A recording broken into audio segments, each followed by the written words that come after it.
दोस्तों, मेरे YouTube channel में आपका स्वागत है। मेरे चैनल में हम जानेंगे प्राचीन काल की कई रहस्यमयी खोजें। उन चीज़ों में से आज हम डिस्क के बारे में जानेंगे जो रहस्यों से भरी हुई है। द सिस डिस्क। इजिप्शियन म्यूजियम कई रहस्यमय कलाकृतियों से भरा हुआ है। उनमें से है यह डिस्क जिसे सिस डिस्क कहा जाता है। 1937 में इजिप्ट के सक्कारा गांव में इस डिस्क को खोजा गया था, जिसे सिस डिस्क नाम दिया गया। यह डिस्क लगभग 5000 साल पुरानी है।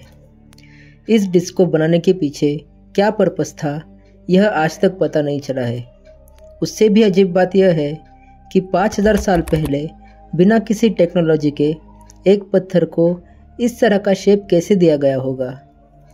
ज़रा सोचिए दोस्तों, बिना किसी एडवांस मशीन के किसी पत्थर को सिर्फ हाथों से क्या ऐसा शेप दिया जा सकता है? हज़ारों साल तो दूर की बात है, अगर किसी मॉडर्न कारीगर को भी किसी पत्थर को ऐसा शेप देना हो तो वह भी 10 बार सोचेगा। ऐसा लगता है पत्थर को किसी तरह से फोल्ड किया गया है। कुछ लोग इसे एंशिएंट मशीन का पार्ट मानते हैं, तो कुछ लोग इसे एंशिएंट एयरक्राफ्ट का कोई टूटा हुआ पार्ट भी मानते हैं। The ड्रोपा disc. 1938 में चीन की सीमा पर कुछ पुरातन वैज्ञानिक बयानकारा उला गुफा में रिसर्च कर रहे थे।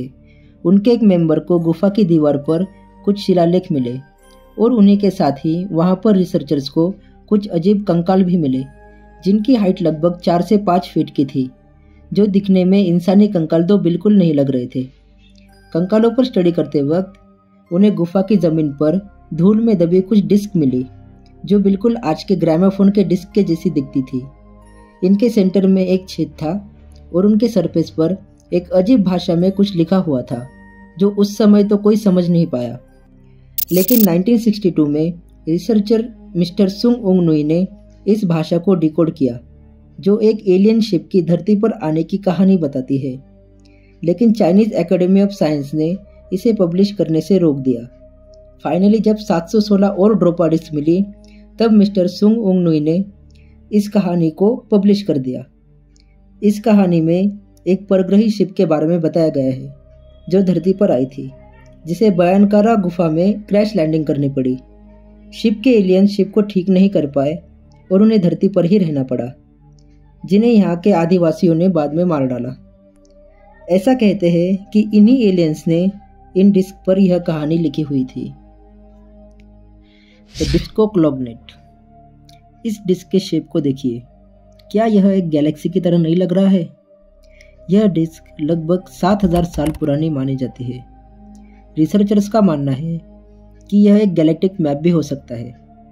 इस छोटे से होल को देखिए।